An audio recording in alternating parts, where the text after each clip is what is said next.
Governance ले रहा हूँ। पॉलिटी को आज मैं इंट्रोडक्शन का पार्ट लूंगा। 3 क्वेश्चन इंट्रोडक्शन के सिविल सर्विसेज में आए थे, वो जो लास्ट में 11:30 बजे मैं उसको लेने का प्रयास करूंगा और अभी कोशिश करता हूं कि आपको गवर्नेंस पढ़ाता हूं।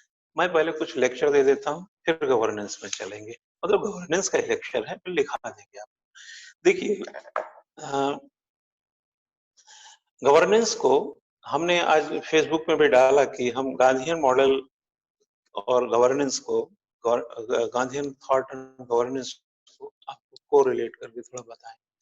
आपने कभी देखा होगा कि हम जब भी ग्राम स्वराज की बात करते हैं 1922 का, जब भी हम जैसे आर्टिकल 40 की बात करते हैं नीति निर्देशक तत्व का, जो कि गांधी दर्शन का ही पंचायत एक प्रतिरूप है। जब भी हम ग्राम विकास की बात करते हैं, अंतिम व्यक्ति के विकास की बात करते हैं, भेदभाव खत्म करने की बात करते हैं ना, ऊंच नीच और ये तमाम समाज में ये सारी चीजें। और जिस तरीके से गांधी जी ने अपने भारतीय राष्ट्रीय आंदोलन के उन दिनों में भारतीय राष्ट्रीय आंदोलन की मजबूती के लिए जन एकजुटता को अपना हथियार बनाया, वह उस आंदोलन की प्रोबेबिलिटी में, उस आंदोलन की प्रायिकता में कहा जाए कि असीम संभावनाएं कई प्रकार से भर। पहली बात ये कि बिना अगर जात पात का ऊंच नीच रहेगा, जात पात में भेदभाव रहेगा, तो एकजुटता का अभाव हो जाएगा। आज हमारे देश में एकता और अखंडता की जब भी बात होती है, तो एकता भी पॉजिटिव है, अखंडता भी पॉजिटिव है, लेकिन एकता ज्यादा सटीक शब्द है। भाई, अगर हम अखंडता की बात करते ही क्यों हैं? अखंडता की बात इसलिए करते हैं कि हम जिस देश को बनाए हैं वो 565 रियासतों का था, बहुधर्मी है, बहु विचारों का है, बहुभाषी है, बहु क्षेत्रों से है और बहुत किस्म के आर्थिक और सामाजिक और राजनीतिक ऊंच नीच भी हैं। यही कारण है कि शायद मैंने जैसे आपको बोला कि संविधान हमें सामाजिक, आर्थिक और राजनीतिक न्याय देता है और इसकी चर्चा जब आप आज प्रस्तावना चूंकि पढ़ाएंगे तो उसमें भी हो जाएगी कि सामाजिक, आर्थिक, राजनीतिक न्याय की बात प्रस्तावना में ही है। और जब भी हम इस तरीके के संदर्भों को लेके चलते हैं, तो सारा जो समीकरण है वो गांधी दर्शन में जाके निहित हो जाता है।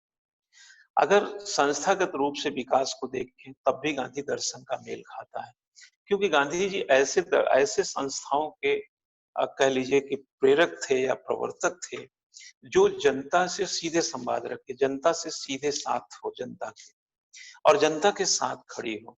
आपने देखे होंगे कि गांधी जी ने जितने भी भारतीय राष्ट्रीय आंदोलन के दिन में सामाजिक भेदभाव से लेकर के सामाजिक सरोकार के जितने भी कृत्य किए, उन सभी में कहीं ना कहीं बहुत ही बड़े मास का, जैसे कहते हैं ना कि interpersonal skill including mass communication skill, वो अपने अंदर जो एक भाव पैदा करते थे, उस उसको जो है ना पूरे समाज के बीच लेके जाते थे और वो समाज में कोई मतलब कह लीजिए कि बंटवारा नहीं होता था। जो आर्टिकल 14 है, कानून के समक्ष सभी बराबर, तो उसी को अगर हम दूसरी भाषा में कहें, जो अपने आप में गवर्नेंस है, उसी को दूसरी भाषा में कहें तो गांधी के समक्ष सभी समान थे। उसमें ऊंच नीच को कोई जगह नहीं थी, भेदभाव की कोई जगह नहीं थी, रंग रूप की कोई जगह नहीं थी, आर्थिक विषमता को कोई जगह नहीं था। तो एकजुटता और एकता की जो एक पर्याय थे गांधी, वो एक तरफ तो नागरिक के किसी भी पक्ष के, मतलब उच्च से लेकर के निम्न तक, या यूं कहा जाए अंतिम व्यक्ति तक, अंत्योदय तक, जैसे गांधी जी की विचारधारा और ये आपका श्यामा प्रसाद नहीं, कौन, दीनदयाल उपाध्याय जी की, दीनदयाल उपाध्याय जी दोनों अंत्योदय की बात करते थे। दीनदयाल उपाध्याय हालांकि बात क्या है, ये भी अंत्योदय की बात करते थे, अंतिम व्यक्ति तक की पहुंच की बात होती थी।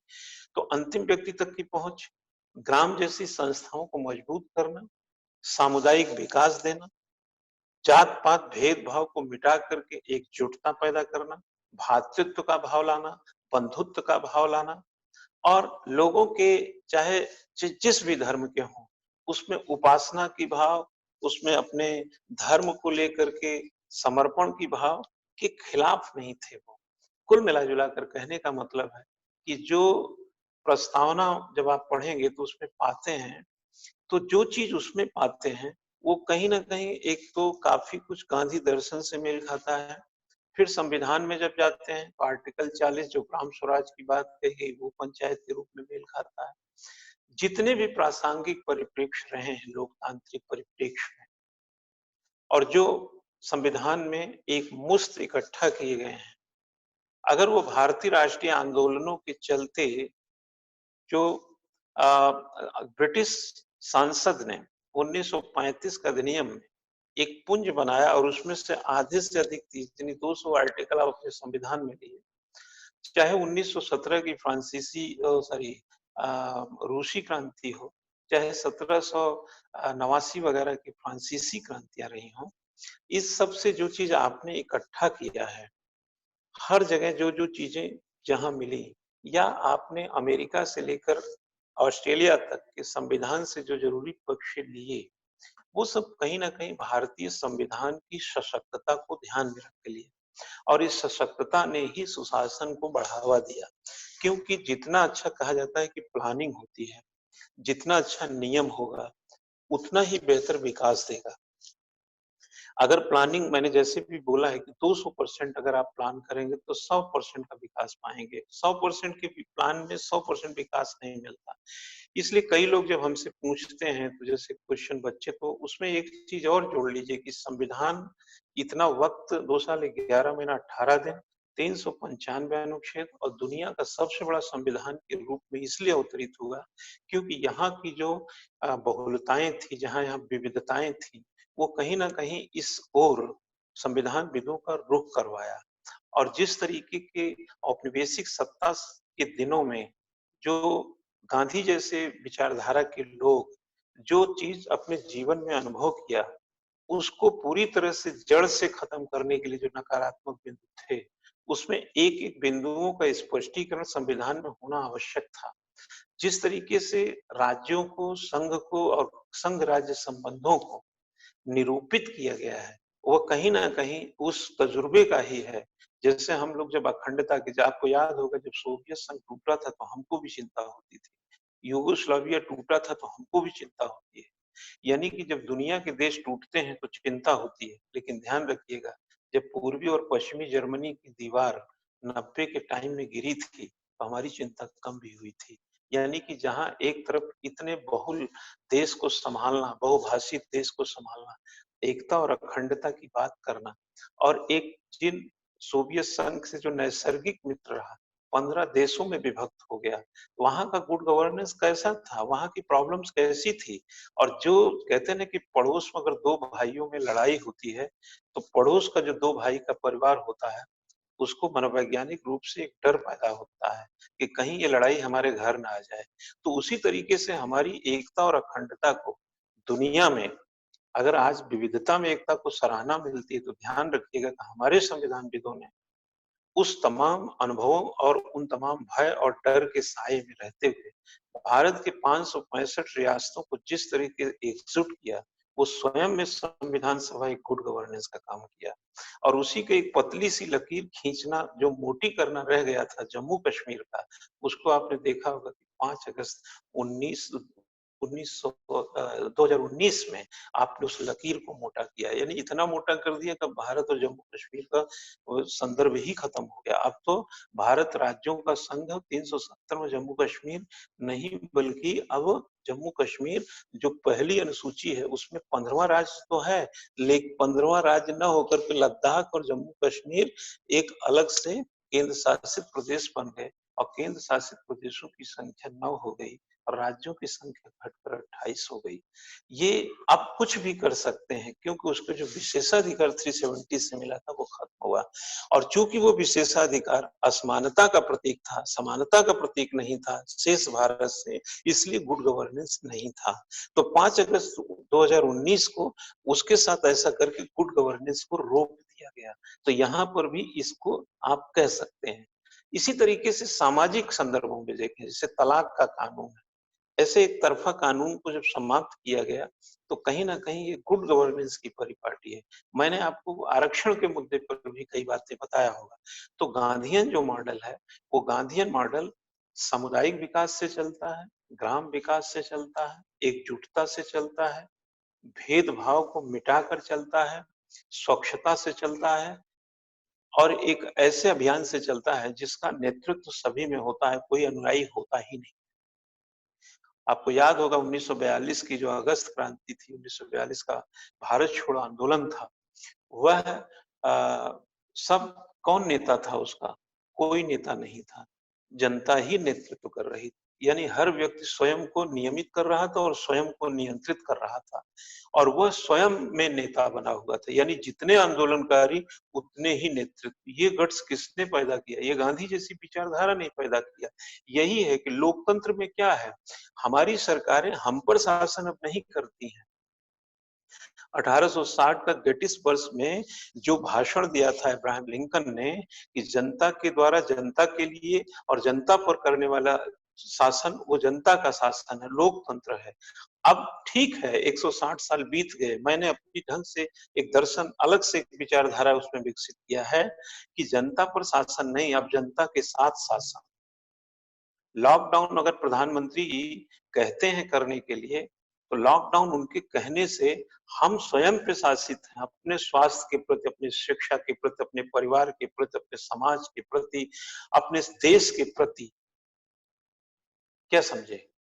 अभी कल एक ऑफिसर हैं, हमारे स्टूडेंट रहे हैं 2002 बैच के। कल संयोग से उनसे बात हुई तो बात ये होने लगी तो हमने कहा कि जनता जो है घरों में रह करके आप जो प्रशासनिक शासनिक अमला है उसको मदद कर रही है। ये गुड गवर्नेंस। यहाँ पर अगर जनता सड़क पे निकलेगी तो जनता सरकार के साथ नहीं है।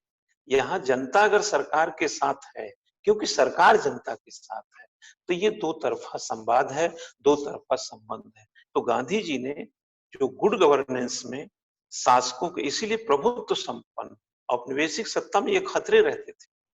औपनिवेशिक सत्ता नहीं चाहिए इसीलिए तो उखाड़ना था उसको, क्योंकि जनता संप्रभु है और लोकतंत्र में जनता संप्रभु है। तो ये लोकतंत्र में जनता संप्रभु इसकी ये अवधारणा गांधी के अंदर कूट कूट के भरा है। आप अगर कर्तव्य की बात करें, बेहतर कर्तव्य क्या है? संवेदनशीलता से ओतप्रोत होता है। बेहतर कर्तव्य लोक कल्याण से ओतप्रोत होता है। बेहतर कर्तव्य लोक केंद्रित होता है और जहां लोक केंद्रण हो, जहां लोक कल्याण हो, जहां पर संवेदनशीलता हो, वही सुशासन है। तो गांधी जी क्या थे? गांधी जी का धर्म क्या था? गांधी जी लोक केंद्रित थे, लोक कल्याणकारी थे, जन मित्र की भावना रखते थे और बड़े संवेदनशील थे। सिर्फ मनुष्यों के प्रति संवेदना नहीं थी, प्रकृति के प्रति भी थी, पानी के प्रति भी थी, ये संसाधनों के प्रति भी थी। तो गांधी जी का जो गवर्नेंस था ना, जो गुड गवर्नेंस फीलिंग थी, वो तो कुछ अल्प चीजों में नहीं समा सकता, वो तो बहुत बड़ा स्वरूप था उनका। हम आज अगर गवर्नेंस की संवेदनशील, अगर नदियां गंदी रहे, आज तो ईश्वर की कृपा से वो कुछ लॉकडाउन होने के कारण ये, हालांकि मैं पहले भी बोला इस नेगेटिविटी से साफ होने के बजाय अगर ऐसे ही साफ हुई होती तो हम ज्यादा गौरवान्वित महसूस करते। लेकिन कोई बात नहीं, आज नदियां तो पानी पीने लायक हो गए हैं।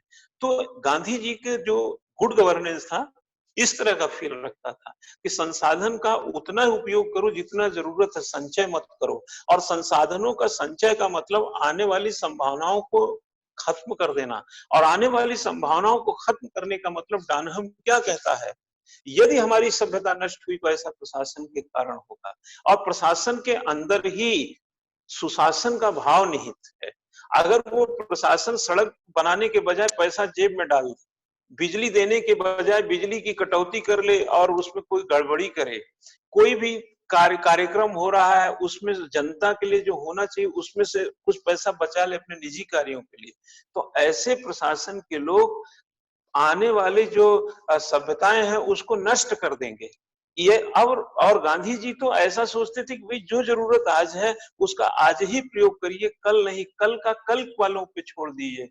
संसाधनों के साथ संचय की बात नहीं करते थे, संसाधनों का दुरुपयोग की बात नहीं करते थे, उस संसाधनों का सिर्फ प्रयोग की बात करते थे। जो संसाधनों का समुचित प्रयोग करे, संसाधनों का दुरुपयोग ना करे, वहां पर ऐसी सत्ता, ऐसे शासक, ऐसी व्यवस्थाएं गुड गवर्नेंस की परिचायक है, जो गांधी जी के दर्शन में देख सकते हैं।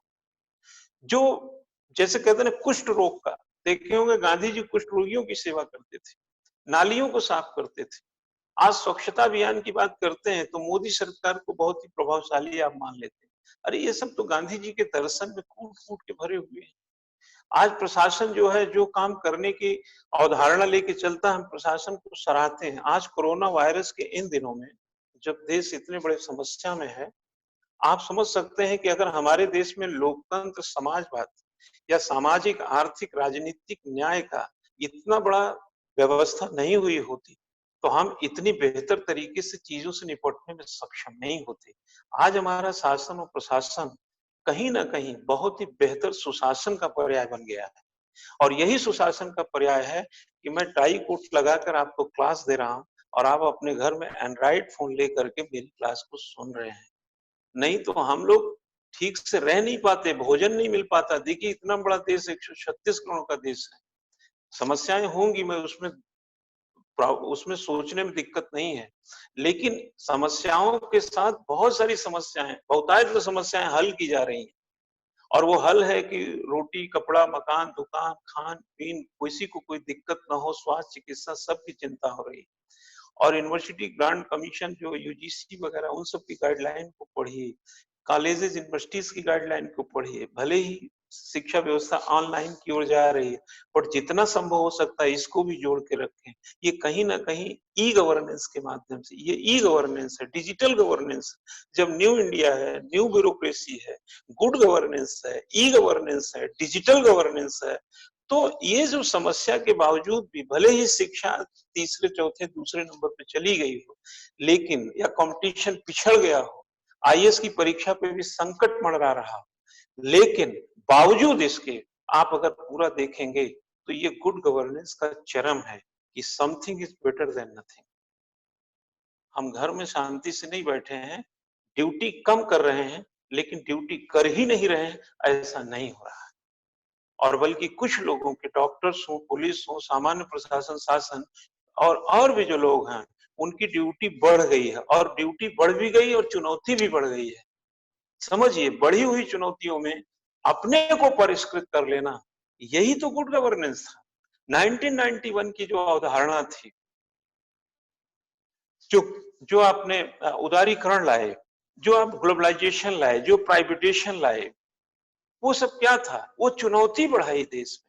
तभी तो हमारे यहाँ का ब्यूरोक्रेसी भी उस चुनौती के हिसाब से अपने को बदल लिया। वारेन वेनिस ने 1965 में कहा था कि आने वाले 30 सालों में ब्यूरोक्रेसी समाप्त हो जाएगी। 95 में ब्यूरोक्रेसी समाप्त हो गई। क्यों समाप्त हो गई? ब्यूरोक्रेसी समाप्त नहीं हुई, अपना कवच कुंडल बदल लिया। वो लोक सेवक बन गया, वो नौकरशाह से सिविल सर्वेंट बन गया। कपड़े अच्छे पहनता है, कार से चलता है, बंगले में रहता है, लेकिन लोक केंद्रित रहता है, लोक कल्याणकारी रहता है और लोगों के प्रति संवेदनशील रहता है। डीएम को जाके देखिए, गेहूं की खेत की कटाई करने वाले किसानों के साथ भोजन कर रहे हैं, उनको डिस्टेंसिंग सिखा रहे हैं, सोशल डिस्टेंसिंग सिखा रहे हैं, उनकी स्वास्थ्य की चिंता कर रहे हैं। इस संवेदनशीलता का जो कवच कुंडल प्रशासन ने ओढ़ा, वही नौकरशाह बदल लिया। जो इस्पाती स्वरूप था, स्टील फ्रेम, औपनिवेशिक सत्ता का ब्यूरोक्रेट स्टील फ्रेम का था, वो प्लास्टिक का फ्रेम का हो गया। हमको तो लग रहा है धीरे धीरे वो फ्रेम ही खत्म हो जाएगा, उसका इतना ज्यादा फ्रेमलेस हो जाएगा और आम जनता और प्रशासकों में कोई अंतर ही नहीं रहेगा। जरा सोचिए, गांधी जी का दर्शन क्या था? गांधी जी का यही दर्शन था कि आम और खास का कोई बहुत गैप नहीं होना चाहिए। व्यक्ति का, वो कहते थे ना कि आप कोई काम करने जा रहे हैं तो एक बार ये सोचिए कि इस काम को करने से जिस व्यक्ति को आपने सबसे गरीब देखा हो, उसको क्या फायदा होने वाला है। जरा सोचिए, कितनी बड़ी गुड गवर्नेंस का इसमें आयाम छुपा हुआ है कि आप काम ही ऐसा मत करिए जो एक सबसे गरीब व्यक्ति को भी फायदा ना पहुंचाए। कमाल की सोच। इसी तरीके से प्रस्फुटित करेंगे तो गांधी के जो दर्शन, बाकी तो मटेरियल वगैरह हम उपलब्ध कराएंगे, और जिस तरीके का पूरा आभा मंडल है, जब से आप गुड गवर्नेंस को पढ़ रहे हैं, गवर्नेंस को पढ़ रहे हैं, आप इससे अंदाजा लगाना। अब आपके लिए मैं समझता हूँ कि आपका माइंड जो है ना, ये जो दिमाग है ना, मगज, ये बहुत खुल चुका है। ये चक्षु खुल चुका, ज्ञान का जो स्रोत बहुत दबे हुए थे वो सब खुल गए हैं। अब आपको गवर्नेंस का जो फीलिंग है वो स्वयं में फील कर रहे हैं, आप स्वयं एक अच्छा इंसान फील कर रहे होंगे, एक अच्छी सोच, अच्छे विचारक के तौर फील कर रहे हैं। और जब यही सोच लेकर आप एडमिनिस्ट्रेशन में जाएंगे तो आप स्वयं जन केंद्रित, लोक कल्याणकारी और संवेदनशील रहेंगे भाई, और गवर्नेंस की अगली पीढ़ी पे एक और परत चढ़ा, और यही होता रहा है, यही होते रहना चाहिए। ठीक है, तो मैं गवर्नेंस के इस गांधीयन मॉडल को बताकर अब मैं आगे चलता हूं, जैसे कुछ बातों को लिखाते हुए जहां पर दर्शन व्याप्त होगा। कल हमने बताया था राइट टू इंफॉर्मेशन की बात कही थी, है ना, जो आपने पूरा कर लिया था। आज अगर हम आपसे बात करें तो हमने बोला होगा कि हम सिटीजन चार्टर की बात करेंगे। अच्छा बताइए, सिटीजन चार्टर में क्या गांधी दर्शन का प्रभाव नहीं देखते हैं? जब लोगों का अधिकार पत्र, जन अधिकार पत्र, सिटीजन चार्टर का मतलब क्या है? जन अधिकार पत्र। जन अधिकार पत्र के भीतर वही मंशा तो छुपी है, लोगों को शिक्षा, रोजगार, स्वास्थ्य, अच्छा जीवन, संसाधनों पर उनका भी नियंत्रण, सीमित ही सही, जितनी जरूरत उतना ही सही, अधिकतर नहीं चाहिए, न्यूनतम चाहिए। ये सब किसका दर्शन? गांधी जी। तो सिटीजन चार्टर किसका दर्शन हो उससे मेल खा जाता है? गांधी जी के दर्शन से। नागरिकों के अधिकार की जो चिंता करे वो गांधी से बेहतर कौन व्यक्ति हो सकता है?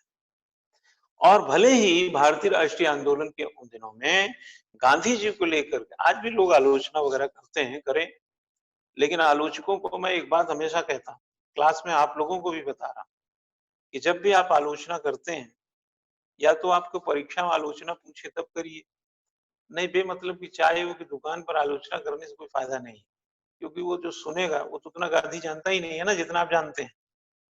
गांधी जी को जो जानता नहीं है उसकी आलोचना वो समझ भी नहीं सकता, इसलिए खामखा आलोचना न किया करो, नंबर वन। नंबर टू, कि गांधी की आलोचना तो कर देते हैं लेकिन परिस्थितियां आप नहीं ला पाते। क्या समझे? जैसे मैं नेहरू जी की जब आलोचना लोग करते हैं कई मामलों में, जैसे सुरक्षा परिषद में स्थान को लेकर के, जम्मू कश्मीर के मामले में जो होता था, और भी कुछ चीन से लेकर के और भी जो लड़ाइयां वगैरह हुई, तमाम तरीके की आलोचनाएं या उनकी योजनाओं को लेकर के, तो मैं इतना निर्दयी तरीके से नेहरू जी के पीछे नहीं पड़ता हूं। मैं कहता हूं कि भाई जिसकी पैदाइश 1889 की रही हो, और जो भारतीय राष्ट्रीय कांग्रेस, जो कि भारतीय राष्ट्रीय आंदोलन का एक झंडा ही बन गया, और तमाम तरीके की झंझावात औपनिवेशिक काल में झेला हो, और उन दिनों आजादी के बाद संसाधनों का अभाव, श्रम का अभाव, तकनीक का अभाव, धन का अभाव, और नया नया देश मिला हो, तमाम समस्याओं से जकड़ा हो, भूख रोटी सब की समस्या हो, 36 करोड़ की जनसंख्या हो, शिक्षा चिकित्सा सब हाशिए पे हो, विज्ञान तकनीक से कोई नाता ही ना हो, ऐसे में अगर कोई व्यक्ति कुछ खोज करने चलता है और कुछ गलत कर देता है तो परिस्थिति के अनुपात में वो गलती है। आज के अनुपात में आप उस गलती को देखते हैं तो अनजस्टिस। इसलिए हम लोग प्रस्तावना में कहते हैं सामाजिक, आर्थिक और राजनीतिक न्याय। अगर आपके साथ सामाजिक, आर्थिक और राजनीतिक अन्याय हो जाए तो ये संविधान का उल्लंघन है। इसी तरीके से अगर आप समय और परिस्थिति के काल में लिए गए निर्णयों में सिर्फ त्रुटियां दिखाई देती हैं आज के परिप्रेक्ष्य में, और काल को बिसरा देते हैं, काल को वहीं ले छोड़ देते हैं, तो ये पूरा न्याय नहीं होगा, बल्कि आप ऐसी बात बोल के अन्याय ही कर रहे हैं। क्या समझे? समझ रहे हैं ना बात को? अरे यार, ये पूरे ग्लोब में उत्तर की तरफ चले जाओ तो अमेरिका, यूरोप और इधर के पूरे देश रसिया ये सब मिलते हैं। दक्षिण चले जाओ, लैटिन अमेरिका, अफ्रीका और ये इसके उसके के हम लोग जैसे। किराया तो संयुक्त राष्ट्र संघ की मीटिंग में जाने का अफ्रीकन कंट्री के पास था नहीं, और आज आप बोलिए कि वहां ये हो रहा है वो हो रहा है।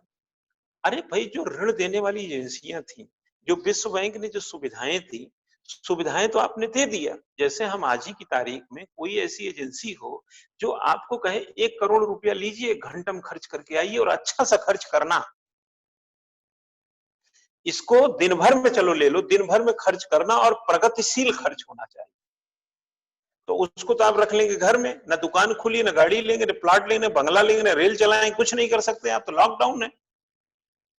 फिर 20 साल के बाद आने वाली पीढ़ियां ये कहें कि उनको 1 करोड़ रुपया मिला था कि दिन भर में आप कुछ भी कर सकते हैं, कुछ नहीं किए, घर में लेटे रहे।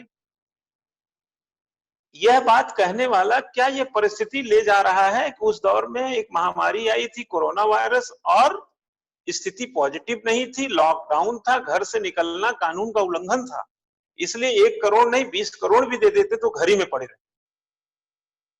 कहोगे? मेरी एक किताब है, वो पब्लिश होके आ जाएगी, विमर्श की प्रतीक्षा में। हमने कहा कि जैसे पुराने लोगों की किताबें होती हैं, हम आज उनको पढ़ करके उनके अच्छे और बुरे का ध्यान करते हैं, वैसे आने वाली पीढ़ियां 20-30 साल के बाद, 40 साल के बाद, जब हम बुढ़ा के इस दुनिया से चले जाएंगे, तो हमारे बारे में क्या विमर्श करेंगे?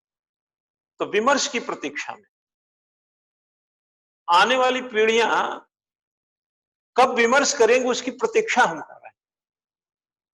आपको तो पढ़ाते हैं, आप तो हमको समकालीन मानेंगे। गांधी जी के जो समकालीन लोग थे उनकी आलोचना उसी परिस्थिति में थी, इसलिए नाजायज नहीं थी। लेकिन आज में अगर आप गांधी जी का आलोचना करते हैं, अरे गांधी दर्शन तो आप ठीक से जानते नहीं हैं। एक मित्र अपने मित्र की जब आलोचना करता है ना, जितना पुराना मित्र होगा उतना ही सघन उसकी आलोचना होगी, उतनी अच्छी आलोचना। अगर कहे कि मेरा 10 साल पुराना मित्र है, आजकल बड़ी मक्कारी करता है, तो आप समझ जाइए बड़ा सही बोल रहा है, क्योंकि 10 साल बहुत कुछ जाना होगा उसको। लेकिन कल मुलाकात हुई और परसों आप बताने लगे कि मैं 13 साल से जानता हूं ये आदमी ऐसे है। अरे एक दिन में तुम क्या जान गए यार? तो गांधी को गवर्नेंस के मोटिव से, भारतीय राष्ट्रीय आंदोलन के उन दिनों की जो परिधि थी, उसके दायरे में जब पूरे केंद्र से लेकर परिधि तक चक्कर लगाएंगे ना और एक एक चीज को जुटाएंगे, तब आपके पेन से अच्छे शब्द भी निकलेंगे, दर्शन भी मजबूत होगा और मोगाम्बो खुश भी होगा। एग्जामिनर अच्छा नंबर भी देगा। मोगाम्बो वही है, उसको खुश करिए, नंबर लिए।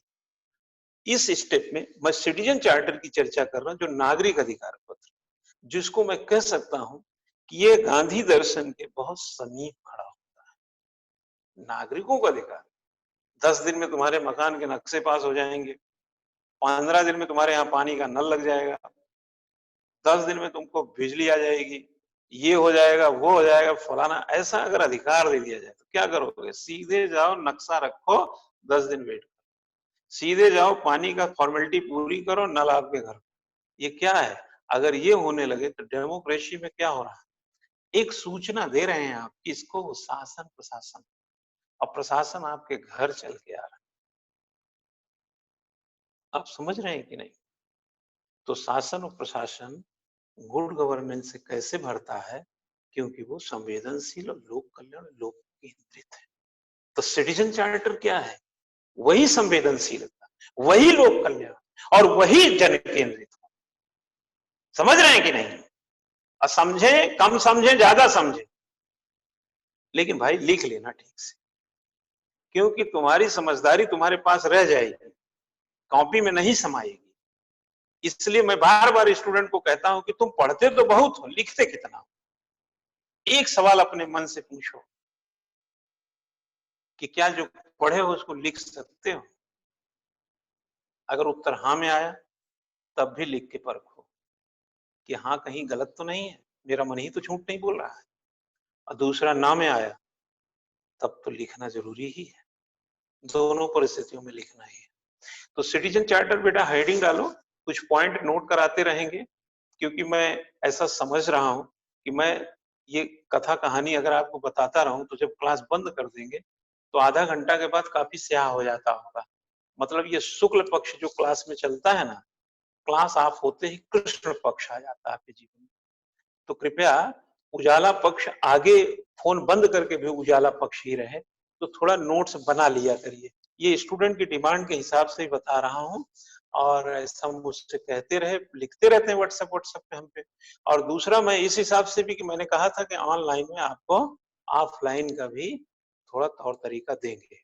तो सिटीजन चार्टर और गुड गवर्नेंस संबंध हेडिंग बनाइए। सिटीजन चार्टर हिंदी इंग्लिश दोनों में लिख सकते हैं, गुड गवर्नेंस है ही, सुशासन लिख सकते हैं, में सह संबंध। ओके, अब जरा खोल देते हैं, आइए थोड़ा सा लिखिएगा। नागरिक अधिकार पत्र यानी सिटीजन चार्टर का विकास, सिटीजन चार्टर का विकास सबसे पहले 1991 में ब्रिटेन में हुआ। 3 दशक हो गया। गुड गवर्नेंस उसी टाइम का है। ये सिटीजन चार्टर क्या है? सिटीजन चार्टर गुड गवर्नेंस का आयाम है। राइट टू इंफॉर्मेशन 2005 में वो क्या है? गुड गवर्नेंस का आयाम है। लोकतांत्रिक विकेंद्रीकरण क्या है? गुड गवर्नेंस का आयाम।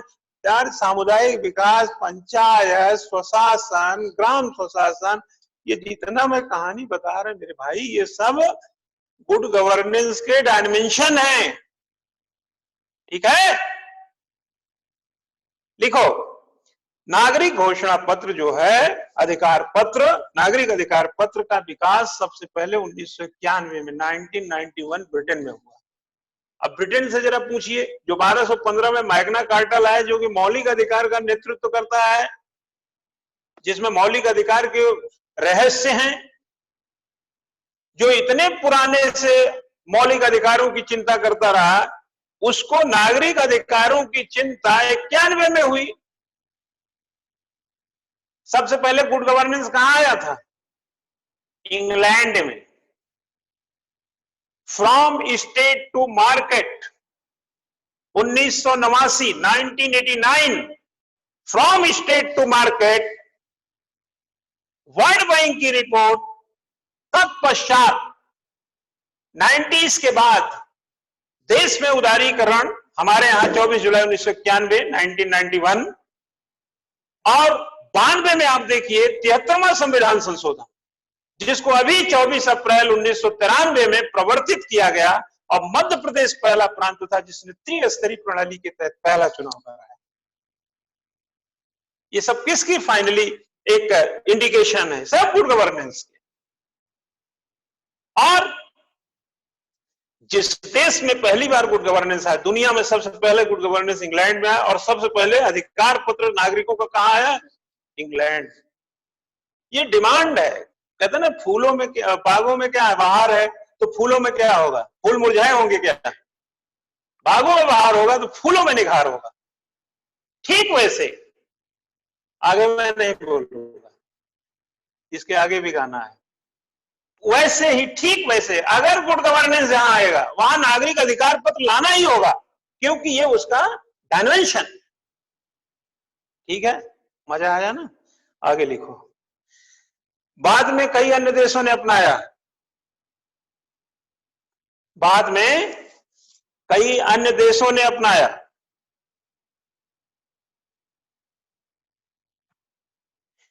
भारत में इसका विकास, अब आ जाओ इंडिया में, और दुनिया से हमसे क्या मतलब? गुड गवर्नेंस हमारे यहां हो, महामारी हर जगह है, हमें तो अपने देश की क्या स्थिति है, हम कहां जा रहे हैं, हमारी व्यवस्था कहां जा रही है, उसकी चिंता होगी। बाकियों की चिंता बाद में कर लेंगे जब हम सामान्य परिस्थिति में आ जाएंगे।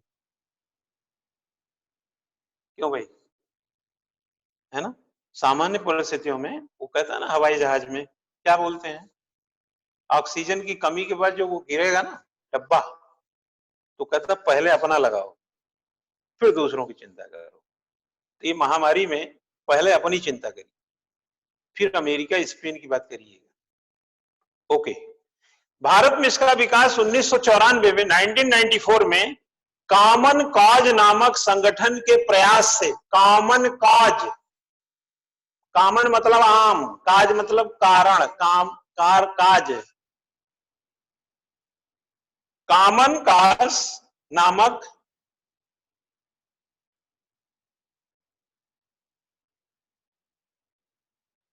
संगठन के प्रयास से और 1966 डैश लगा के 97 में मुख्य सचिवों के सम्मेलन व मुख्यमंत्रियों के सम्मेलन, मुख्य सचिवों के सम्मेलन व मुख्यमंत्रियों के सम्मेलन में प्रशासनिक जवाबदेही बढ़ाने के लिए, अकाउंटेबिलिटी नॉट रेस्पॉन्सिबिलिटी, जवाबदेही, शब्दांशतः जवाब दो। जब तुमने कहा कि बिल जमा करने पे, फॉर्म जमा करने पे 15 दिन में नल तुम्हारे यहां लग जाएगा, पानी पहुंच जाएगा, तो पहुंचा क्यों नहीं? शब्दांशतः, अकाउंटेबिलिटी, जवाबदेही, उत्तरदायित्व, उत्तरदायित्व जवाबदेही में निहित है। जवाबदेही बड़ा शब्द है, समझ गया ना?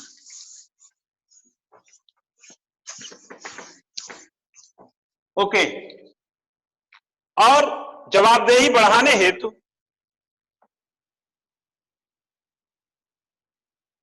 किए गए विमर्श का परिणाम था, इन्हीं सबका ये परिणाम था, किए गए विमर्श का परिणाम था।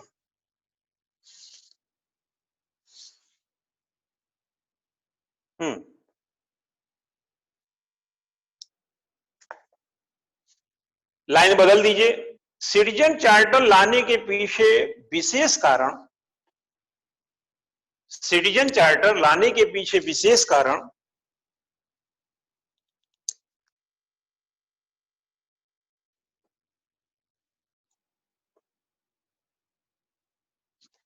जनता के प्रति सरकार का विशेष आचरण था। सरकार का विशेष आचरण, देखिए सरकार ने ये मानी, सरकार विशेष आचरण, सरकार ने ये माना कि हम जितना भी काम करते हैं, जो भी काम करते हैं, सब जनता का पैसा होता, धन जनता का लगा होता। ठीक है, पुल बनाने में जनता ही चलती है, सड़क बनाते हैं जनता ही चलती है, लेकिन जनता हमको इतना गौरव देती है, इतना मान देती है, जनता हमारे सुख सुविधाओं की भी चिंता कर रही है। देखिए जो हमारे शासक प्रशासक हैं, कैसे कैसे बिल्डिंगों में रहते हैं, कैसे कैसे गाड़ियों में चलते हैं, सब जनता का धन से तो चलते हैं। तो सरकार ने सोचा यार सब कुछ लोक धन से होता है और लोग ही लोकतंत्र में दर दर भटक रहे हैं, लोग ही दर दर भटक रहे हैं, काम के लिए एकल खिड़की नहीं है, उस अधिकारी से धक्का खा रहे हैं, उस अधिकारी से धक्का खा रहे हैं। अरे भाई, जिस जनता का पैसा लेकर के हम माना कि उस पर ही खर्च करते हैं, लेकिन जो दायित्व में जो गौरव है, जो महत्ता है, जो विशेषता है, जो ताकत है, एक आदेश से जो देश लॉकडाउन कर देता हो, अगर वह व्यक्ति जनता को धक्का दिलवाए, जनता भूखे मरे, जनता का महीनों तक काम ना हो, लानत है यार ऐसी सरकार पे। ये क्या लोकतंत्र की सरकार है? ये सरकार को आपस में कह सकते हो उसकी अंतर मन की आवाज थी। जलती आत्मज्योति है मानव, कर अंतर मन में उजियारा। सरकार ने अपने अंतर मन में एक उजाला किया, ये सब बैठक बैठक किया, विमर्श किया, कहीं से कहानी बनी कि नहीं, लोक धन से जो सारी चीजें करते हैं वही लोग को, उसी पब्लिक को दर दर भटकने नहीं देना चाहिए। अगर हमारा अधिकार जनता पर बनता है तो जनता का अधिकार उसके जो सुविधाएं हैं उसको जुटाने पे बनता है, तो क्यों ना उसको एक अधिकार पत्र दिया ही जाए, नागरिक अधिकार पत्र, सिटीजन चार्टर। जैसे कंपनियों में देखेंगे ना, कंपनी का चार्टर 1813 का चार्टर, 1833 का चार्टर, 1853 का चार्टर, क्या थे? अधिकार पत्र, कंपनी का अधिकार पत्र। कंपनी किस अधिकार से कैसे क्या क्या कर रही, तो जनता का क्या अधिकार है? आपने कहा मूल अधिकार में आपका अधिकार है, अब मूल अधिकार में तो अधिकार है, पानी के बिल के लिए गए 1 महीना तक पानी नहीं जब लगाया हमारे घर में, तो जो हमारा अधिकार है, सिटीजन जो चार्टर है हमारा, वो सरकार के बेहतर मनोभाव का परिणाम था। तो यहां पर क्या हुआ, सरकार में, प्रशासन में क्या उभरी? संवेदनशीलता। किसके प्रति? किसके प्रति? जनता के प्रति। तो जो सरकार जनता के प्रति संवेदनशील, आप समझिए ना, जो सरकार जनता के प्रति संवेदनशील हुई वो क्या हुई? Good governance. समझ गए ना? जाओ कार्यालय में, पता नहीं अब तो पुराना हो गया होगा, नहीं लगे रहते हैं इतने दिन में ये नियम सब लगे। और आप सिटीजन चार्टर का उल्लंघन होने पर आप शिकायत भी करिए कि हमने साहब ये देखिए, ये कागज देखिए, ये फलाना देखिए। राइट इन्फॉर्मेशन में देखिए ना, इन्फॉर्मेशन कब तक देना है वो सब लिखा हुआ है। आप सूचना आयोग जा सकते हैं इन्फॉर्मेशन नहीं देने की स्थिति। तब ये सब किसको अधिकार मिले? जनता को। ये सब किसके प्रतीक है? किसके प्रतीक? Good governance. और गांधी जी क्या चाहते थे? जन अधिकार मिले, अंतिम व्यक्ति को अधिकार मिले, अंतिम व्यक्ति तक सब कुछ मिले। ये गांधी दर्शन है। लिखिए। ठीक है, कहां पे लिख लिए? सरकार कुछ जो, अब तो आप क्या बताएंगे, अब हमें तो बताना पड़ेगा। नागरिकों का यह अधिकार होता है कि, क्या मैं बताया था वो अपने से बोल दिया था, लेकिन लिख लीजिए। नागरिक घोषणा पत्र लाने के पीछे सरकार का दर्शन यह था कि जिन नागरिकों से, है ना, सरकार धन प्राप्त करती है, उन्हें उनके कार्यों के लिए, उन्हें उनके कार्यों के लिए अधिकार सुनिश्चित करना चाहिए। निष्पक्ष रूप से, निष्पक्ष कोई भी जाए, निष्पक्ष रूप से कामा, सही समय पर, टाइमली, निष्पक्ष रूप से सही समय पर, राइट टाइम, गुणवत्ता युक्त सेवा, क्वालिटी के साथ, ऐसे नहीं निपटा दिया, क्वालिटी सर्विस। ठीक है ना? आदि की आपूर्ति, सप्लाई सुनिश्चित करना, बिल्कुल क्लियर कर देना, सर्टेन की मिलेगा।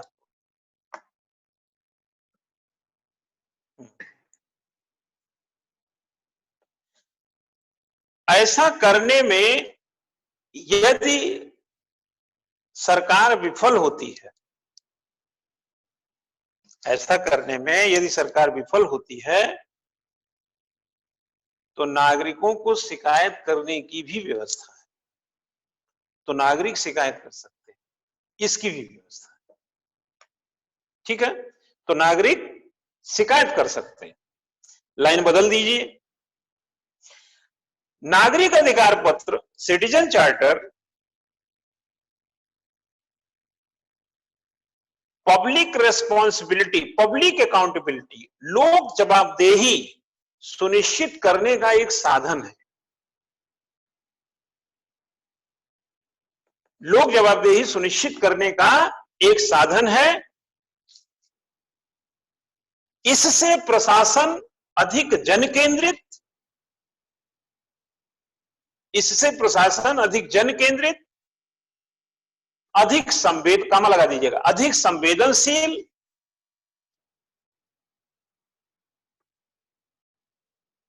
और लोक कल्याण से अभिप्रेत होती है। अभिप्रेत का मतलब मोटिवेट, लोक कल्याण के प्रति अभिप्रेत होती है। लिख दीजिए करे अभिप्रेत वगैरह शब्द ठीक है, आप कम सुने होंगे, बट ये कॉमन अच्छा वर्ड माना जाता है। अभिप्रेत होती है, जो सुशासन की परिभाषा के अंतर्गत निहित है, जो सुशासन के लक्ष्य है। लिख लो, छुट्टी, सुशासन के लक्ष्य है। अगर लोक केंद्रित, लोक कल्याण, संवेदनशीलता सिटीजन चार्टर से है, तो यह गुड गवर्नेंस है। सिंपल। जैसे कोई बच्चा घर में होता है ना, तो कहते हैं इसके नाक जो है इसकी दादी की तरह है, इसका आंख जो है इसके दादा की तरह है, इसके कान इसके नाना की तरह। ऐसे माँ की तरफ बहुत देर में पहुंचते हैं, क्योंकि सब बड़ा बुजुर्ग का पहले ले लेते हैं, क्योंकि उन लोगों का पहले लेना चाहिए, फिर बाप माँ का बारी आता है ना? तो इसका ऐसा है, ये जैसे ये पढ़ने में ठीक है, तो इसका बाप भी ठीक था इसलिए ठीक है, और ऐसा सब बनता रहता है उसमें, है ना? तो इसी तरीके से अब उसके बाद वो ये पता करना मुश्किल है कि इसमें है क्या क्या, लेकिन ये डिफाइन हो गया कि इसके नाना नानी दादा दादी माता पिता जितने घर के लोग हैं कुछ न कुछ आइटम उसका उसके हिस्से का लोगों का थोड़ा सा पीढ़ी दर पीढ़ी स्थानांतरित होता वो आया है। उसी तरीके से citizen charter governance good governance जब आया तो गुड गवर्नेंस को रास्ते में जो अधिकार पत्र मिला नागरिकों का वो भी उसमें भी गुड गवर्नेंस के एप्लीकेशंस थे, इसलिए गुड गवर्नेंस का वो डायमेंशन हो गया। ठीक वैसे जैसे 2005 में राइट टू इंफॉर्मेशन में गुड गवर्नेंस के डायमेंशन इसलिए बन गया क्योंकि उसमें भी ये सारी चीजें इन्वॉल्व थी। ठीक है, और भी चीज मिलती जाएगी ऐसे, क्यों ऐसी बहुत सारी चीजें मिलती जाएंगी, तो वो गुड गवर्नेंस के एस्पेक्ट को डिफाइन करते चले जाएंगे। अब आप लिखेंगे निम्नलिखित लाभ, लिखिएगा इसका लाभ लिख लीजिए, प्रॉफिट नंबर 1 नंबर 2।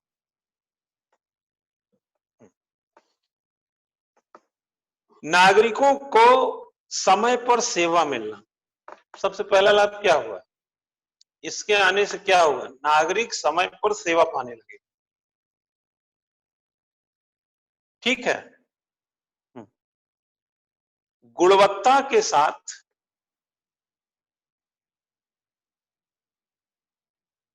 अधिकारियों का व्यवहार भी सकारात्मक, गुणवत्ता के साथ अधिकारियों का व्यवहार भी सकारात्मक। अगर अधिकारियों का बिहेवियर बच्चा पॉजिटिव नहीं होगा ना तो गुड गवर्नेंस खतरे में रहेगा। इसीलिए कहा जाता है स्ट्रक्चर, प्रोसेस एंड बिहेवियर। कहा जाता है कि जहां पर अहंकार है वहीं पर ब्यूरोक्रेसी है, और जहां पे सदाचार है वहीं गुड गवर्नेंस। तो ब्यूरोक्रेसी में तो गुड गवर्नेंस हो ही नहीं सकता, ब्यूरोक्रेसी का कायाकल्प करना पड़ेगा। आप समझ गए नहीं? चना को पानी में भिगोइए और फिर सवेरे देखिए, और उसी चना को जरा बिना भिगोए खाइए, उसी चना को आपने स्वरूप बदल दिया, उसका जो स्वभाव था थोड़ा बदल दिया, मुलायम हो गया वो। पहले जब ले रहे थे तो दांत में दबेगा ही नहीं, वो ब्यूरोक्रेट था। और जैसे उसको पानी में डाल दिया, तरल बना दिया थोड़ा, तो सुबह देखा तो वही बड़ा मुलायम है। तो वो पहला जो बाद वाला है ना, वो सिविल सेवक है, और पहले वाला नौकरशाह।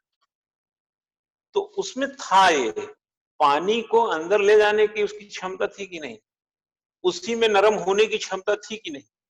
तो ठीक उसी तरीके से ब्यूरोक्रेसी जो अकर्मण थी, जो लाल फीताशाही से ग्रसित थी, जिसमें आचरण बड़े ज्यादा अभिजात वर्ग के थे, लगता था है समाज में ये गरीब गरीब ये वो किसान कुछ नहीं होते हमारे आगे। बाद में उसको समझ में आया कि अगर हम इस चीज को नहीं बदलेंगे तो ये जनता है भैया, जनता हम पर शासन करती है। ये जो टाई कोट गाड़ी बंगला अच्छा पचा जो सारी चीजें मिली हुई है ना, ये सब जनता के कारण मिली है। तो उसके अंदर क्या प्रकट हुआ, संवेदनशील अकर्मणता निकल गई, संवेदनशीलता आ गई, लेट लतीफी निकल गई, सिटीजन चार्टर आ गया, और उसके अंदर अभिजात वर्ग छोड़ो, गेहूं की कटाई में किसानों के साथ बगल में बैठ कर खाना खा रहे हैं। कितने डीएम को देखोगे सीढ़ियों पे बैठ कर गरीबों की बातें सुनने लगते हैं। ये सब क्या है, वो अभिजात वर्ग गया, संवेदनशीलता आ गई, लोकतंत्र में लोक केंद्रित और लोक कल्याणकारी भावना आ गई। किसके अंदर, सिविल सेवक बन गया, किसके अंदर, ब्यूरोक्रेसी के। ब्यूरोक्रेसी में ये नमनीयता और ये नमन होने का प्रारूप निहित था। अगर ऐसा नहीं होता तो अकर्मण्य बना रहता। तो ब्यूरोक्रेसी आपने बच्चा परिष्कृत किया है, परिवर्तित नहीं किया है। समझ रहे हैं ना, परिष्कृत होना, परिवर्तित हो। हमने कोई चीज बदला नहीं है, हमने उसमें परिमार्जित किया, परिष्कृत किया चीज। जैसे पेन चलती नहीं है तो दूसरा पेन नहीं लिए, उसमें रिफिल डाल दी, उसमें स्याही डाल दी। ठीक है, आगे लिखे, लोक सेवा प्रदायकों की जिम्मेदारी का बढ़ जाना। लोक सेवा प्रदायकों की, पब्लिक सर्विस जो फैसिलिटेटर बोलते हैं, उनकी जिम्मेदारी रिस्पॉन्सिबिलिटी बढ़ गई। जिम्मेदारी, नेक्स्ट, जिम्मेदारी स्पष्ट हो गई, रेस्पॉन्सिबिलिटी जो थी स्पष्ट हो गई। सिटीजन चार्टर से उपभोक्ता लोकतंत्र की स्थापना। हमारे देश में उपभोक्ता लोकतंत्र, उपभोक्ता तो थे ग्राहक थे, कस्टमर थे, कंज्यूमर थे, लेकिन कंज्यूमर डेमोक्रेसी नहीं थी। कंज्यूमर डेमोक्रेसी में देखे होंगे कि जब भी हम वर्ल्ड बैंक को याद करते हैं, state from state to market, तो मार्केट के लोगों का उद्देश्य लाभ कमाना है ना, और वो अपना वस्तु बेच दिए, अपना लाभ ले लीजिए, चाहे ग्राहक को थोड़ा नुकसान ही हो गया, चाहे भाड़ में जाए उसकी क्वालिटी, तमाम चीज। लेकिन अगर कंज्यूमर डेमोक्रेसी है तो आप गलत सामान नहीं बेच सकते, बिल्कुल नहीं बेच सकते। कंज्यूमर डेमोक्रेसी का मतलब भारत के नागरिक के तौर पर वो जो आर्टिकल 511 के संविधान में निहित भाव हैं, उसमें जो फंडामेंटल राइट उसको मिला हुआ है, और जब भी उसके फंडामेंटल राइट पे कोई खतरा उत्पन्न होता है तो आर्टिकल 32 में जाके उसको सुधार लेता है, उस पे जाके अपील करता सीधे सुप्रीम कोर्ट, हालांकि 226 के तहत हाई कोर्ट भी जा सकते हैं। लेकिन अगर कंज्यूमर, जैसे आपने कार खरीदा, कंज्यूमर हो गए, उसके हो गए ना कि नहीं, उसके उपभोक्ता या ग्राहक, साबुन खरीदा कुछ और सब गड़बड़ दे, कार ले आए, कार बिगड़ गया, इंजन बैठ गया,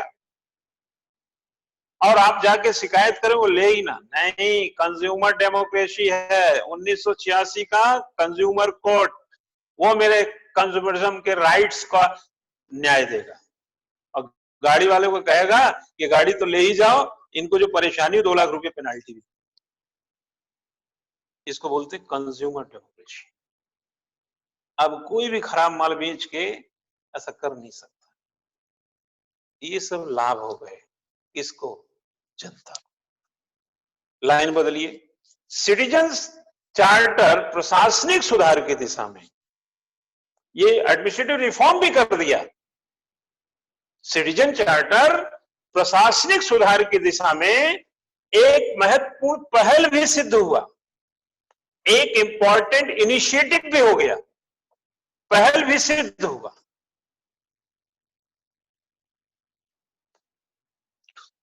भारत में इसकी भूमिका अच्छी मानी गई, सिटीजन चार्टर की। क्यों मानी गई? पहले लिख लो इसको। अच्छी भूमिका अच्छी सिद्ध हुई। एक चीज नोट कर लेना, थर्ड वर्ल्ड कंट्री 1950 से तीसरी दुनिया के देश, विकासशील देश, अशिक्षित देश, कम शिक्षा वाले, गरीब वाले देश, शासन और प्रशासन से दूरी बना के रहते। आज से 20 साल पहले, 30 साल पहले, 30 साल पहले चले जाओ, गांव में एक दरोगा भी आ जाता था तो पूरे गांव के लोग सब पका जाते थे। और आज तो हर किसी के घर में डीएसपी और आईपीएस मिल जाएंगे, टीचर, मास्टर, डिप्टी कलेक्टर मिल जाएंगे। अब तो आईपीएस भी चला जाए तो उसके घर में कहेंगे हमारा लल्ला जो है वहां का एसएसपी है, वो यही नौकरी तो करता है आप वाली ही। नहीं तो कोई प्रोफेसर मिल जाएगा, कोई टीचर मिल जाएगा, नहीं तो किसान ही थोड़ी ठीक ठाक दशा में रहे। मतलब वो जो भय था, जो असमानता थी बहुत अधिकारियों या सरकारी अफसरों के बीच और जनता को, सब समाप्त कर दिया। और समाप्त क्यों हुई? क्योंकि अकाउंटेबिलिटी, रेस्पॉन्सिबिलिटी, जन केंद्रित संवेदनशीलता, लोक कल्याण, कभी कंज्यूमर डेमोक्रेसी, कभी संविधान, कभी लोकतंत्र, कभी समाजवाद, कभी नीति निर्देशक तत्व, आपकी ताकत, आपका बदलाव, सरकार को समझ में आना, सरकार को संवेदनशील बनना, प्रशासन नौकरशाह से सिविल सर्वेंट होना, सारे बदलाव तो आए, तो फिर यही रह जाएगा क्या? सब गुड गवर्नेंस की ओर चलेगा। तो इसका फायदा विकासशील देशों में क्यों था? क्योंकि मैंने जो कारण बताया। और विकसित देशों में सिटीजन चार्टर विकासशील देशों की तुलना में उतना ज्यादा सघन नहीं रहा। क्यों? क्योंकि वहां पर शिक्षा पहले से थी, वहां पर विकास पहले से था, वहां पे समझदारी और जागरूकता, कार्य के प्रति जो एक प्रकार से समर्पण था, वो तुलनात्मक भारत जैसे देशों से, इंग्लैंड जैसे देशों में पहले से था। तो वो लोग सिटीजन चार्टर आने के बावजूद भी, जब नहीं था तब भी काम करते थे, इसलिए उसकी उपादेयता उतनी ज्यादा मजबूत नहीं है। मतलब कम मजबूत इसलिए नहीं क्योंकि पहले से ही मजबूत थी। ठीक। और जब आपने विकासशील देशों में लाए तो विकासशील देशों में तो शासन और जनता के बीच की दूरी थी, प्रशासन और जनता के बीच की दूरी थी। शासन अभिजात्य वर्ग था, जो प्रशासन है। तो जब नागरिकों का अधिकार आपने दिया, तो नागरिक जाकर वहां चिट्ठी फार्म छोड़ के चला, आपकी अब तो ड्यूटी तय कर दी, नहीं तो उल्लंघन हो जाएगा ना, तो शिकायत करेगा। तो इसीलिए कहा जाता है सिटीजन चार्टर लाया तो गया, लेकिन क्या लोगों को जागरूक बनाया गया? जिस देश में यार बताया तो 2011 की जनगणना के हिसाब से चले जाओ 74 दशमलव समथिंग कुछ शिक्षित लोग मिलेंगे। हाँ, 121 करोड़ की जनसंख्या मिलेगी। अभी 135-36 करोड़ हो गई होगी 2021 में, पता चल जाएगा। तो जब आप जनता से जुड़े अधिकार को लाते हैं ना, तो पहले जागरूकता देनी पड़ती, क्योंकि हम लोग पढ़े लिखे कम हैं। ठीक है, मतलब पढ़े लिखे मतलब हर चौथा व्यक्ति अशिक्षित, कम से कम उसको तो बताना पड़ेगा। अभी देखे होंगे जमातियों को, देखे हैं कि नहीं? 23 स्टेट में बिखरे हुए, पता नहीं 23 हमने 10 दिन पहले पढ़ा था, हो सकता 27 में हो गया, पूरे भारत में ना, दुनिया में है, पाकिस्तान में है, थाईलैंड में है, मलेशिया में है, कहां नहीं है। और ये जा करके सरकार या प्रशासन बार बार कह रहा है कि बता दो, छुपे हुए। और ये क्या कर रहे हैं? ये कोरोना वायरस के वाहक है। कोरोना वायरस अपने टेम्पो में लाद लाद के पब्लिक को घुमा रहे हैं, कोरोना वायरस फैला रहे हैं। और आधी समस्या तो इन जमातियों की वजह से बढ़ गई।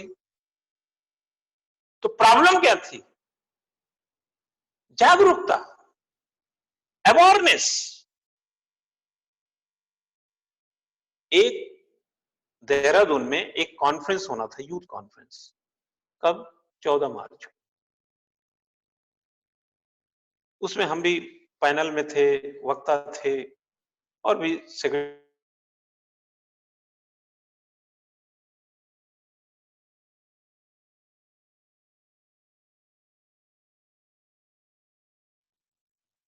समझ रहे हैं कि नहीं? हमें क्या करना है हमें मालूम है, हमने वही किया, तो कैंसिल कराया। अब वहां 250 लोगों को इकट्ठा कर वाहक बनाना है क्या? यही किया इन लोग। 2 तारीख को मुझे थाईलैंड जाना था, एक वोकेशनल कॉमनवेल्थ यूनिवर्सिटी का कॉन्क्लेव था, उसमें मेरी स्पीच भी थी। मैंने 28 जनवरी को टिकट कैंसिल कराया, क्योंकि थाईलैंड में 30 जनवरी को मैंने कैंसिल कराया, तब इंडिया में केरल में 1 केस था और थाईलैंड में 6 केसेस। हमने कैंसिल कराया, 1 तारीख हमको निकलना था, हमने कहा नहीं जाएंगे।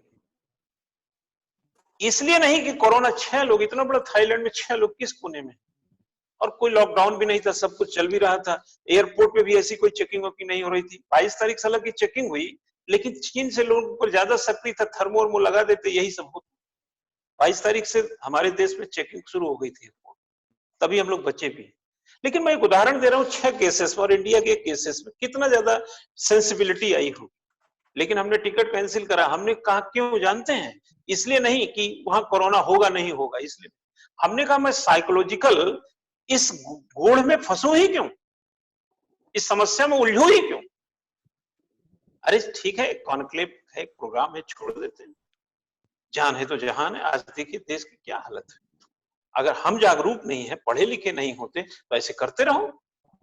तो कहने का मतलब है कि जब भी कोई अधिकार, जैसे सूचना का अधिकार है, तो सूचना जो मांगेगा उसको जागरूक होना चाहिए।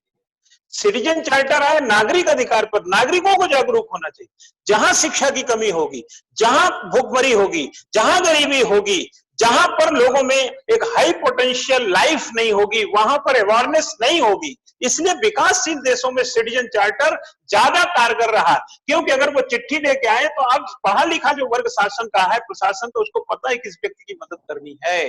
लेकिन अगर इंग्लैंड, फ्रांस, स्पेन, अमेरिका में चले जाइए तो वहां तो पहले से लोग करते रहे। आप समझ गए होंगे बात को मैं क्या कह रहा हूं। तो जरा इसमें लिखिएगा इसके कारण। हमने लिखा है सिटीजन प्रशासनिक सुधार की दिशा में एक महत्वपूर्ण आयाम या पहल था, भारत में अधिक प्रभावी भूमिका निभा सका है। कारण नंबर 1,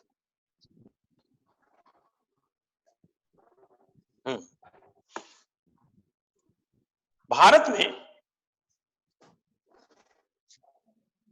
में प्रशासन और जनता के बीच एक खाई थी। प्रशासन में जनता और प्रशासन में भारत में प्रशासन और जनता के बीच खाई थी। सिटीजन चार्टर ने नागरिकों को अधिकार देकर इसे सबल बना दिया, उन्हें सबल बना दिया। अब अधिकारी का तो बस वही अधिकार था, थोड़ा जनता का अधिकार बढ़ गया, शिकायत कर देंगे। ठीक है, सरकारी एजेंसियां तुलनात्मक सक्रिय हो गई, तुलनात्मक सक्रिय हुई।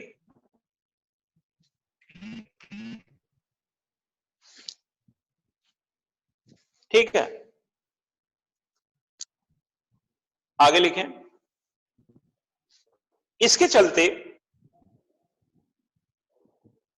जन भागीदारी तेजी से बढ़ी। इसके चलते जन भागीदारी तेजी से बढ़ी। अब लिखिए, उतना सफल क्यों नहीं, एक हेडिंग बना लीजिए, उतना सफल क्यों नहीं।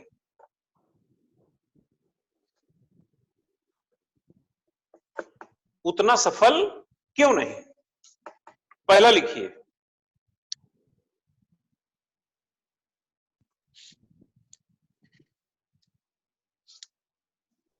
स्थानीय भाषा का प्रयोग न किए जाने के कारण, लोकल लैंग्वेज का प्रयोग न किए जाने के कारण कहीं कहीं सफलता कमजोर है, कहीं कहीं सफलता दर कमजोर है। नेक्स्ट, इसके लिए उचित प्रशिक्षण का अभाव बना रहा, उचित प्रशिक्षण का अभाव बना रहा। देखे होंगे कानून आ गया, बस शोर हो गया कुछ दिन, उसके बाद अधिकारी फिर अपना ठीक चल रहा है। ठीक है, नेक्स्ट,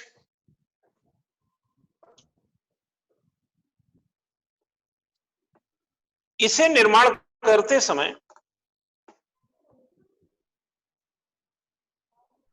जनता की भागीदारी और सिविल समाज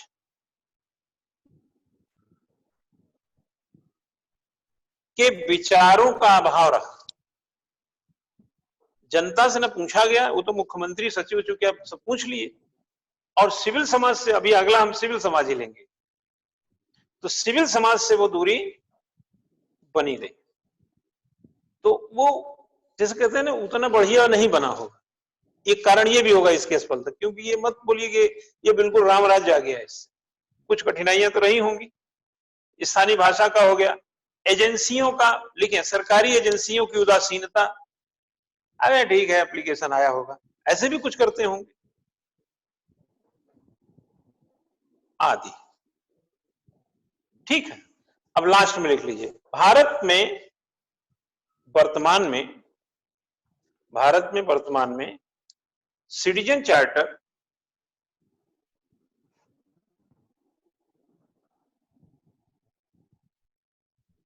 भ्रष्टाचार को रोकने में कुछ कारगर सिद्ध हुआ है। जिसके लिए काम करने के लिए पैसा लिया जाता था, वो दे के आए, उसको पता है 15 दिन में आपको करना है, नहीं करेंगे शिकायत करेंगे तो वो लेन देन खत्म। ठीक है, ये बिजली विभाग में नक्शा पास उस कराना, ऐसे जगहों पर कुछ ऐसी जगह थे जहां पानी का बिजली का ऐसे काम होता है, वहां पर गड़बड़ियां जो थी, अनियमितताएं थी, चाहे आर्थिक अनियमितता थी या टाइम को लेकर थी, उन सबको कहीं ना कहीं ब्रेक लगा है। इसे और अधिक प्रभावी बनाकर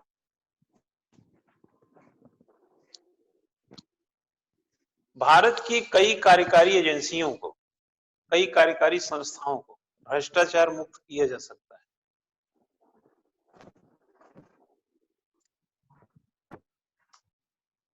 ठीक है, ये आपको थोड़ा सा हमने पॉइंट दे दिया। क्वेश्चन लिखिए, भारत में नागरिक अधिकार पत्र, क्वेश्चन लिख लीजिए, भारत में नागरिक अधिकार पत्र नागरिक केंद्रित होने के बावजूद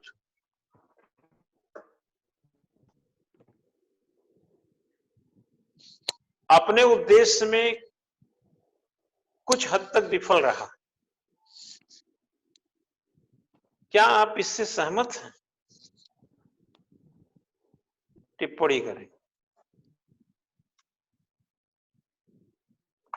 एक और लिख लीजिए, सिटीजन चार्टर सुशासन का एक आयाम है।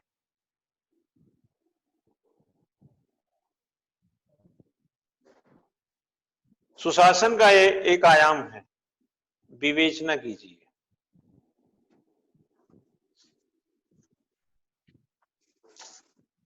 ठीक हो गया। अब ये कल हम आपको नागरिक समाज सिविल सोसाइटी लेंगे और अभी हम 10 मिनट आपको टाइम दे रहे हैं, 15 मिनट भी ले लीजिएगा, कोई बात नहीं। आप उससे कोई चीज न समझ में आई हो तो पूछ